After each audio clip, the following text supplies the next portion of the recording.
Hey, good to see you, my friend. And you, you. And it's hello from Bob. And it's hello from Ramon. Yeah, and we're sitting rather close together. Why is that, Bob? We're stuck here. We've got a gooseberry in the party today. Have we? A gooseberry being a third party, which is Ramon's table.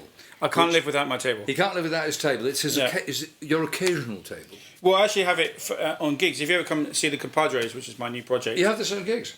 Not that one, but I have a table. Oh, I was going to say, because this is a very special table, because it's only got 3 legs. Yeah. So if it isn't sitting on the sofa with me and Ramon, it's falling over. Exactly. It's that kind of table. So it's so I have to have, like in my old age, I have to have a table with my gin and tonic, my music, my maracas. You know, my claves. You can't do without your maracas. Yeah, and I just got to have a table. I just can't deal with a gig now without a table. It's sort of like having a drunk friend though who can't stand up by himself. Yes, nearby all the time. It is. Yeah. Well, there you are. So what have we got today? Well, we've got two, Bob. We've got 2 telly replicas, for want of a better term to describe these. But I think these are. Would you agree? These are kind of like the higher end of telly replicas. They're very good. They're very, very good. Yeah. So, and you can see that these are both weathered. Now, one of them has been made to look like that, weathered, and one of them has been naturally weathered. And but, however, one of them has a very authentic finish and colour, and one of them has this kind of rather a bit glossier, which is what it is. Yeah, a bit more factory. We're going to talk about the specs as well. And so we're going to really get into this. Before we do, though, can I just say, if you just pass me that little box there, young Bob. And this is a company called Cooper Appliance. It's a really nice little box. I'll do a close-up. It's a really classy little box. Yeah. But here, when I open it up, this is what's... you take one. This is what's amazing, is these are called Clapton knobs or cooker knobs. Cooker knobs. Which actually, that makes a lot of sense, because they do look exactly like cooker knobs. Yeah. And so these are going to finish off the JTM 45, which I started about a year and a half ago. It's been a long story, but been made up in Blackburn, because I wanted it to be made in England. That's a whole, so the English parts. And you've spent forever sourcing completely authentic parts, so look, transformers, chokes. I'll give you an example. These here, if I can get them. These here are the mica caps, and I literally got to find these is quite. These are enormous. Yeah, these actually go in the Marshall. This is what Marshall actually used. So these are capacitors. They're mica layer. Yeah. Layered with what are they? Is there oil inside or? Maybe, I don't know. Who knows? Well, mica, I guess. Well, mica, which is that fantastic transparent, naturally occurring thing in granite. Layered, layered. So when they find it, they can peel it off in layers, and it's like it's like glass. You can see through it. And these are the particular values that are used in the Marshall JTM 45. I can't remember. It's 500 and something picofarads. They're very, very hard to get hold of. You get the other values, but you really hard to get these values. So that's why I have a little collection of them. But so these are from the 1960s. These are they got radio spares RS on printed on them. So they're literally, this is the kind of thing that went into that amp. Whoa. The level of detail. So the one thing that was missing was these knobs, and you can buy these original for £400, or you can go to Cooper and get them for less than half the price. So I just thought, do I really need a £400 set of 6 knobs? No. So that's why I went to Cooper. Okay, so let's get back to this. So we have here, what we have here, Bob, is 2, I think, outstanding Telecasters. This one was made in 2012 by ESP. And as I was explaining to Bob, ESP, basically, that's a mother company, and anything they ship outside Japan, i.e. all the pointy head original shapes, are called ESP. Yeah.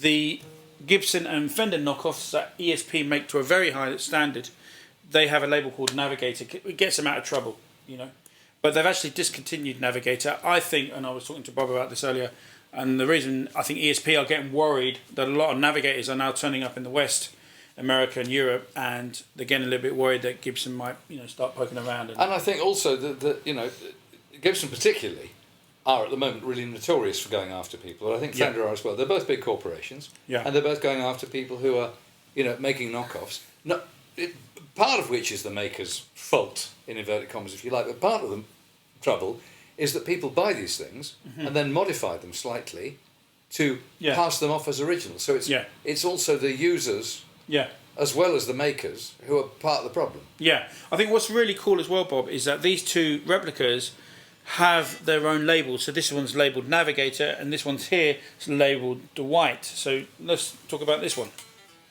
So you probably know Dwight was the name of the son of a department store owner in Midwestern America, who once upon a time in about 1961 or 62 placed an order for about 100 Epiphone coronets.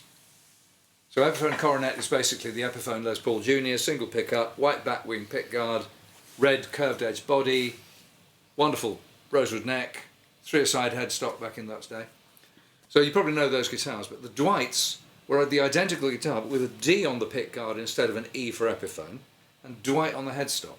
So these were basically store branded Epiphone coronets. Right.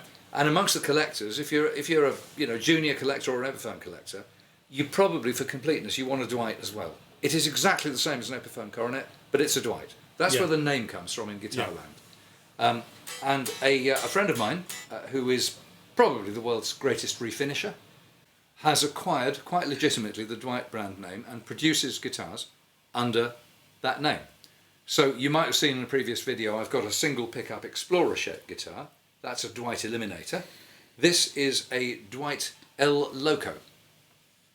Cool name. It is basically, if you look at it from a distance like you are now, you're looking at a Blackguard Telecaster. In fact, if you've got sharp eyes, you're looking at a Blackguard Esquire because it's got no neck pickup. So that's what this is. And no switch here. And no switch. Just volume and tone, one pickup. But it's a Blackguard Telly. And this is a very recent acquisition. I've had this a week. And my assessment of it so far is it's absolutely amazing.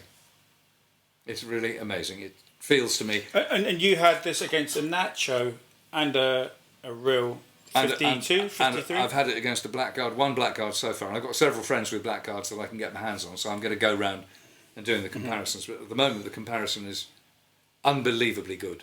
So what is your opinion? What can you, because like we're really now talking, this is a really high level. More, I would say my Navigator is a factory built guitar, but built by very competent Japanese luthiers. But I think the Dwight is getting on to the next level, where Nacho exists. So how does this fare against, in your opinion, how does this fare against the Nacho? Well, I've only had one to compare, one of each to compare. Yeah. And I have to say this wins by some distance. Basically, I've been pretty public about this. I've been on the trail of a Blackguard Telecaster from between 1950 and 53 for quite a long time. The problem is that I'm now retired and I have a fixed income, and I've just picked the wrong time to go after this guitar because those guitars have gone just vertical. So I can't afford one. So I borrow them whenever I can, and I'm lucky that I can do that. But in terms of acquiring one, I had to think creatively about it, and so I thought, well, I wonder if a Dwight would do the job. So I took a punt because I didn't really know for certain. You never do when you get a guitar made for you. So let's play a slow blues in. I'll just play the chords, and let's just hear you go through some tones. I'll play a nice mellow blues, a Stormy Monday blues.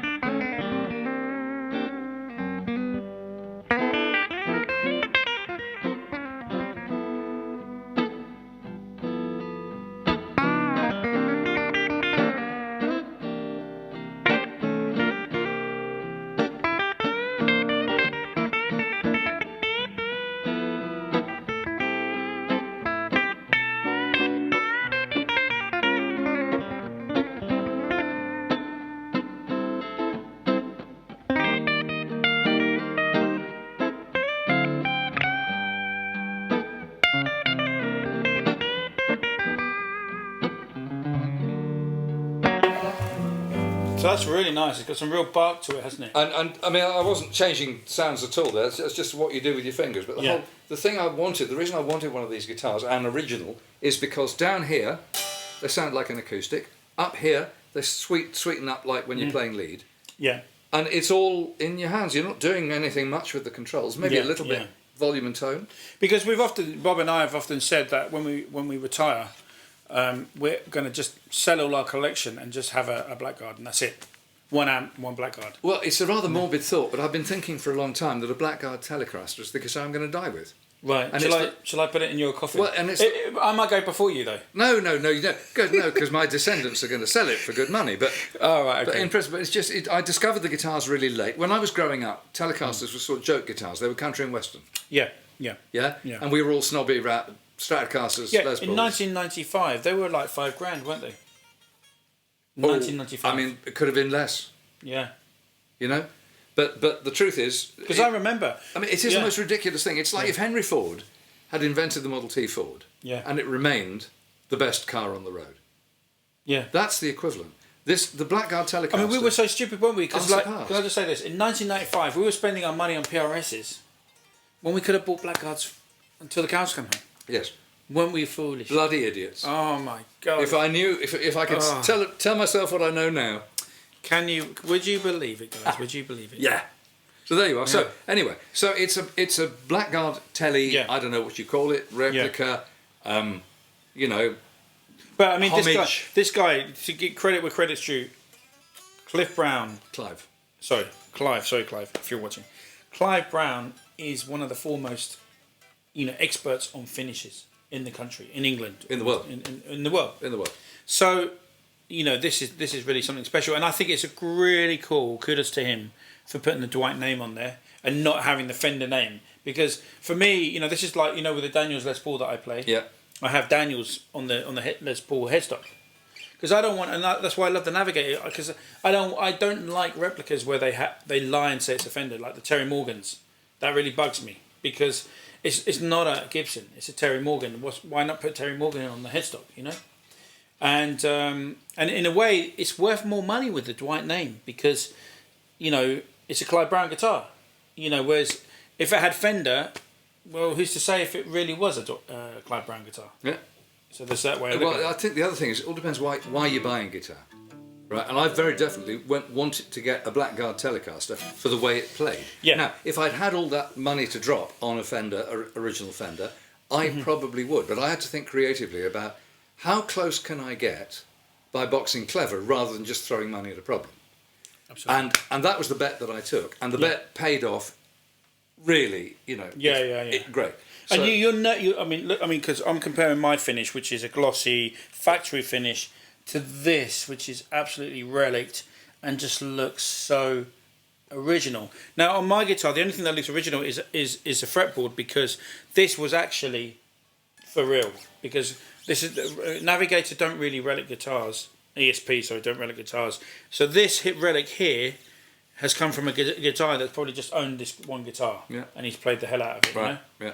And then he's probably died, and his family sold the guitar. Because I bought it for I simply can't claim to play guitar so hard that I could do this in a week. Yeah. So no, but I mean, if you're going to get anyone to do that, then Clive Brown is your man to do that. But I mean, I'm beginning to think it I don't really mean this, but it's a bit like this thing plays and sounds so good. Yeah. If it was candy pink, I wouldn't really have a problem with it. I would. I'm exaggerating to illustrate. Yeah. But the truth is, I wanted a guitar like this for how it plays and sounds. Exactly. And that was the most important thing. But, which is while you're doing it, you might as well make it look the part as well. Yeah. So let's do a nice funky blues here. Let's funky blues in A. Here we go.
And that's why Tellies are the best guitars to play. It's just ridiculous. You know, this was pretty much, bar the arguing, the first electric guitar ever made.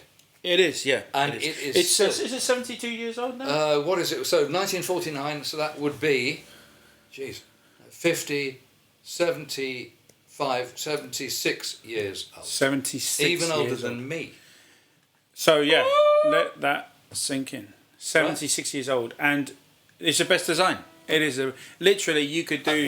Let's be fair, right? There are other incredible designs. Absolutely, right? A few, and then there's the rest of the world. But it's still amongst the very, very, very best. Yeah, it's genius. And I think there's something about the maple neck, the simplicity, because the maple neck is obviously one piece of wood, right? Yeah. With the sconce, right? Yeah. With the sconce, right? Yeah.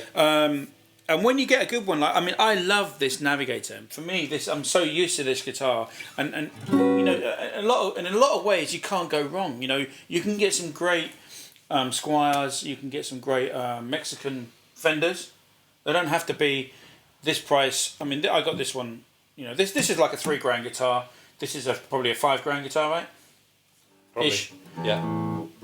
So you don't need to spend so much. You can get a really good deal. Except, I mean, the thing about these, when you get to play them, first of all, we have to blow a bit of smoke up our own arses here. Yeah.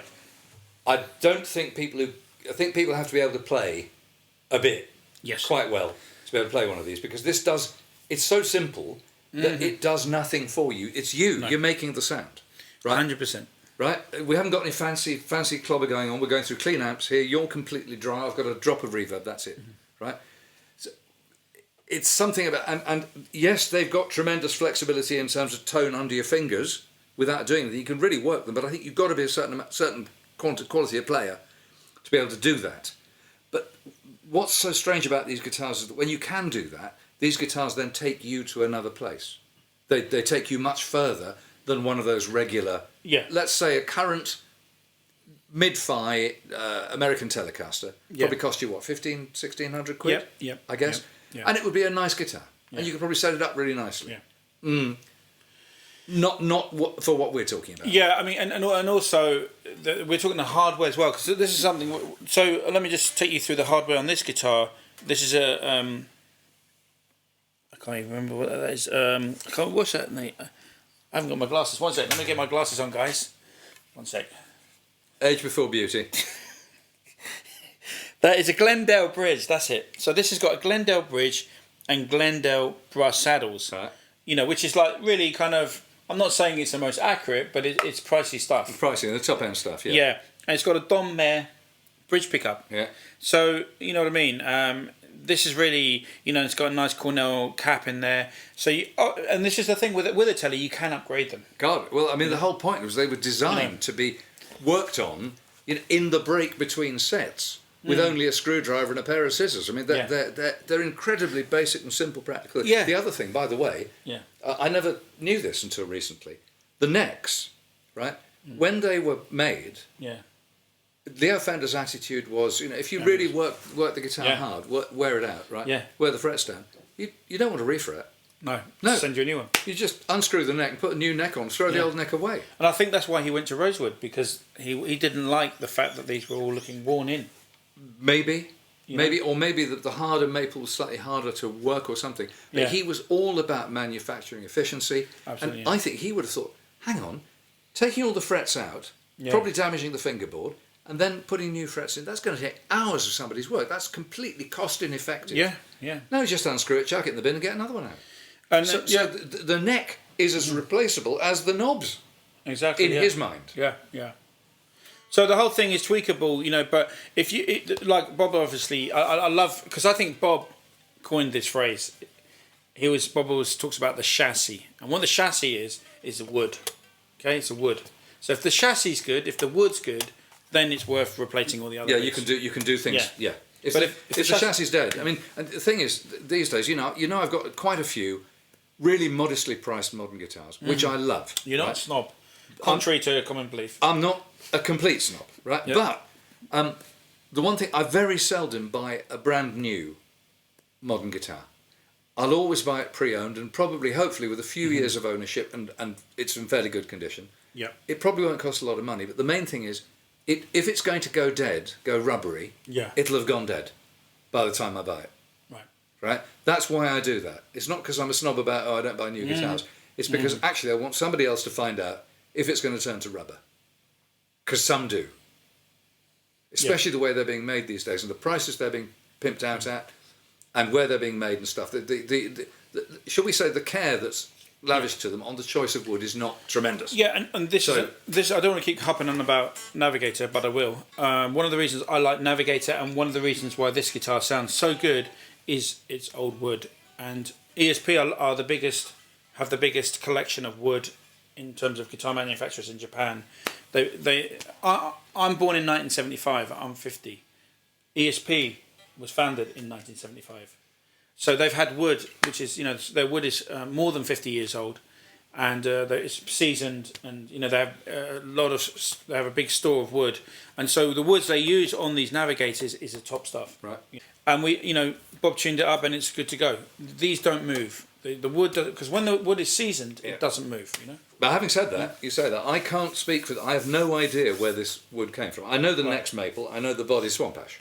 Yeah. Right? I have no idea of the source and provenance of this wood. For all I know, it could have come out of an ordinary, timber yard somewhere up north in England 6 months ago. Yep. Right? Where it might have been sitting for weeks. Or it might have been steeping somewhere secret for 75 years. I've got no idea. It feels like the latter.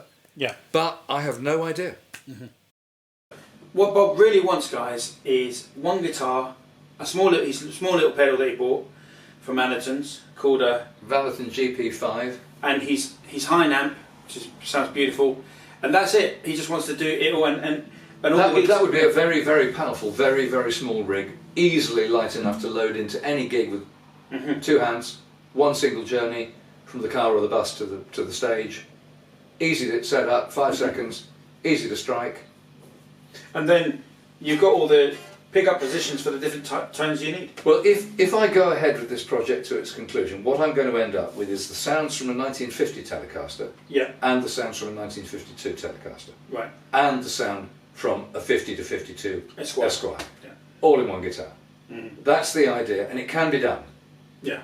So the question is whether or not I want to do it, but it can be done. Matt, let's hear your thoughts in the comments, guys. And we're going to sign out now because we've got to get out of here. I've got to go do a jazz gig. He's got a gig. Actually, I've got a jam gig tonight too. He's got a jam gig tonight, so we're off out playing in London. And this is coming with me. And that's going to come. Can I take that now? Do you want to swap? So it's goodbye from this young gentleman. And goodbye from this younger gentleman, complete with Berry with the star. And we'll talk about this in the next video. Cool. Take care, guys. Later. See you soon. Bye.